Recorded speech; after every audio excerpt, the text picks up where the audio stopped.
It's your boy Ken the Human, and I know it's been forever since my last review or last anything. It's a long story. It involves Jibby, ASMR, and The Witcher 3. I won't get into it, I won't bore you with the details. Today, I am coming at you with a brand new review for Ready Player One, a movie that I have been waiting so long for. I actually read the book for. Spoiler alert, it did not disappoint. So Ready Player One was directed by Steven Spielberg. The screenplay was actually written by Ernest Cline, the author of the actual book.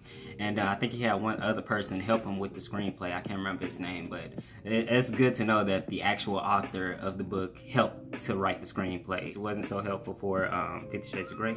But anyway, it stars, what's the guy name? Cyclops and Olivia Cook. Cyclops is Ty Sheridan. They both did great in the movie. Everybody's performances was pretty great. It did gloss over a lot of things that happened in the book. It actually took out a lot of things that happened in the book. And I mean, I'm not going to compare the movie to the book because they're two different beasts. I think the movie stands as its own. The movie follows Ty Sheridan's character. His name is Wade Watts. He lives in the year 2045, I think. 2045. He stays in this ghetto area called the Stacks, where it's just a bunch of trailer parks, trailer homes stacked up on top of each other. You gotta sneeze. Wait. I think it's going away. Okay, so yeah, there's this game called The Oasis. It's like the second world where everyone in this dystopian time goes to escape from the realities of life, of their life. And I didn't expect this movie to really bring that concept to life the way it did. Like, I had trouble picturing it myself when I was reading the book. And yes, Spielberg did his thing on this. Oasis is like a full universe where you can do anything, be anyone, be anything. Like, it was some crazy avatars in this movie, man. Somebody was a cat. Who would go into a game and think, cat, yeah, that's me, I'm gonna be a cat. Like, in the real world, they have to move the way their avatars move. So like, if you're a cat, whatever, to each his own, do you, boo. The creator of the Oasis ended up dying. Well, that's a pretty blunt way to put it.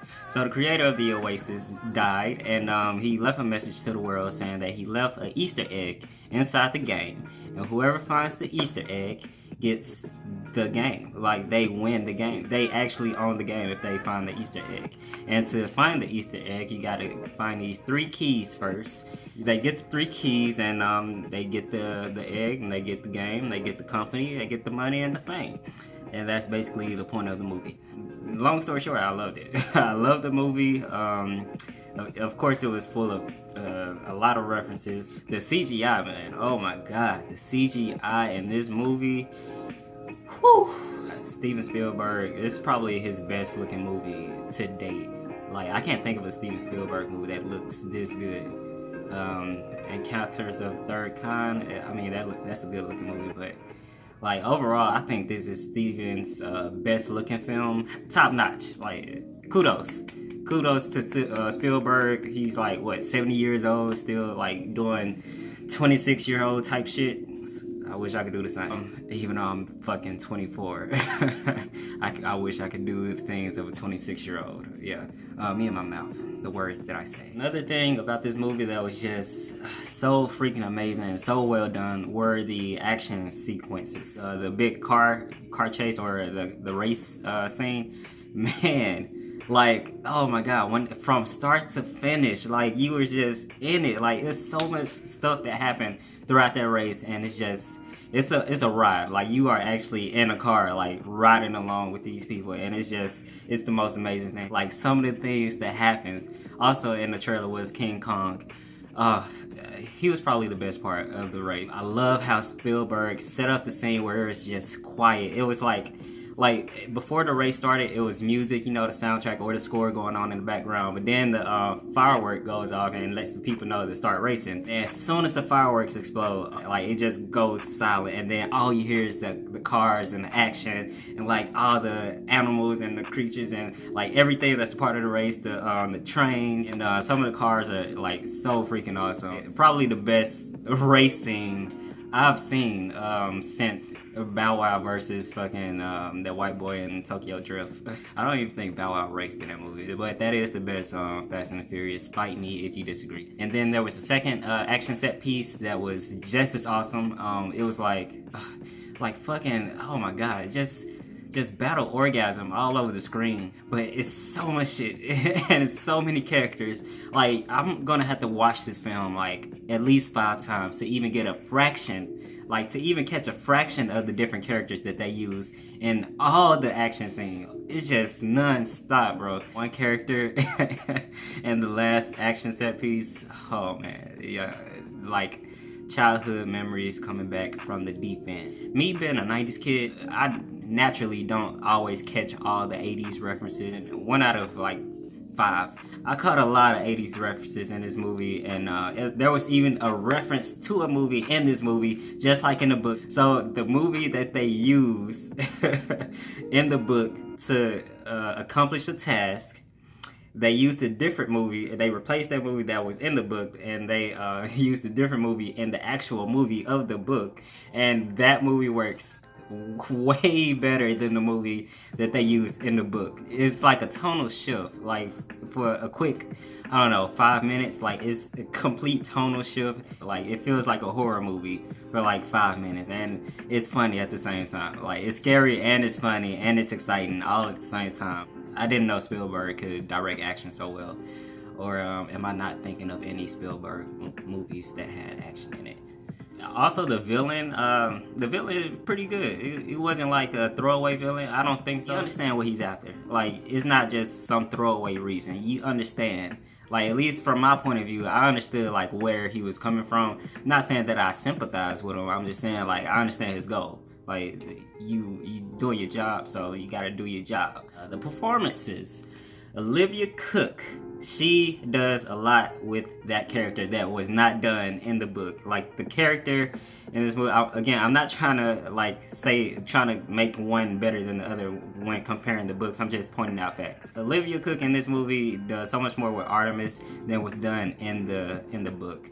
Just plain and simple. It's just facts. She's very convincing, and like her motivation and why she's taking part in this whole thing. I mean, everybody has a good motivation to be a part of it, but she has particularly good reason to be a part of this whole Easter egg hunt thing. Oh, and TJ Miller, man. TJ Miller as one of the characters in here. Which character did he play? Oh, I-Rock. That's exactly how I picture I-Rock when I read the book. It was that's spot on casting. The first thing out of his mouth, man, you start laughing. Like you start cracking up off top. And Ty Sheridan, it was great casting for Wade Watts. H, I didn't like that person's performance too much. Their performance was definitely the weakest of the bunch, I would say. Definitely the weakest, but it was the light point of the film. The comedic person in the group, that was H. Like H had me rolling, especially during that portion with the horror vibe. H really added in those moments of levity that really weren't necessary, but it added more intrigue to the film. It added more layers to the film, I guess you could say. A few more flavors in the pot of stew that is Ready Player One. Olivia Cooke, You Should Marry Me. If Jibby ASMR turns me down, I'm coming after you next. I don't know what it is with these skinny white girls, but yeah, I love them. There's the sneeze. I found it. They really changed up the story in a lot of ways from the book, but it actually allowed the movie to have a few more action sequences that actually like pull the audience into the movie. So that was a nice change. It was a deviation from the book, but it was welcome. I liked how there were multiple villains, and they did it better than Spider-Man 3 because these 3 villains, the way that they work together, it's a cooperation, a really strange mesh of all 3 characters where they're each so different, but like they each are sacks of shit. Alrock, he's like the douchebag gamer that you probably see or talk to on Call of Duty at any time of any time. And the corporate guy, what's his name? Nelson Sorrento? I'm pretty sure I butchered that. He was the corporate boss guy, business as usual type villain. And then you had this sinister villain, light-skinned chick in the movie on the bad people side. She was the best villain in this movie, I think. I love her. I gotta see more from her because she's beautiful as well. And she got some chops. Got some acting chops. I didn't like how much narration was in this movie, which is usually something that like films adapted from books usually have. Like, it's usually a problem they have. But with this one, it's just like it got to a point where I'm like, bro, like just start moving already. Like I'm not reading a book right now. I'm watching a movie. You can show me. You don't have to tell me. Like I see everything. You don't have to re-explain it to me. And then again, the world we live in nowadays, people need stuff to be dumbed down for them a lot.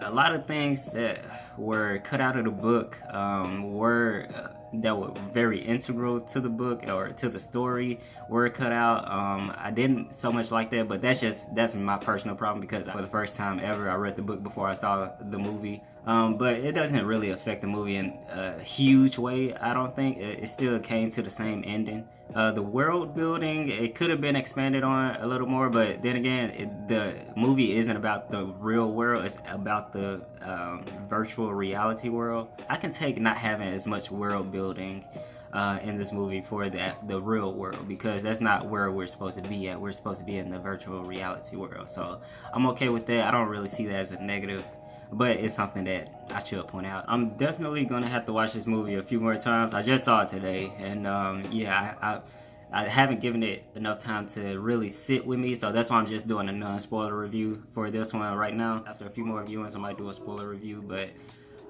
yeah, I'm definitely gonna see this movie a few more times because it's a fun ride, man. It's a fun ride all the way through. If the first action piece tells you anything, it tells you that this is gonna be a wild ride. Yeah, I'm gonna sit at 7.3 right now, but that might change if I put out a spoiler review. So 7.3 for now. Really love this movie. Spielberg did it again as per usual. Yep, that's my thoughts on the movie. Let me know what you thought about the movie. Do you want me to do a spoiler review? Let me know how this video was for you. Did it encourage you to see the movie? Did it discourage you because I'm a terrible speaker and you hate my ugly face? Just let me know in the comments. So yep, that's it. That's the whole review. Anything else? Yeah. Anything? No. That's it. Ken the Human, Ready Player One.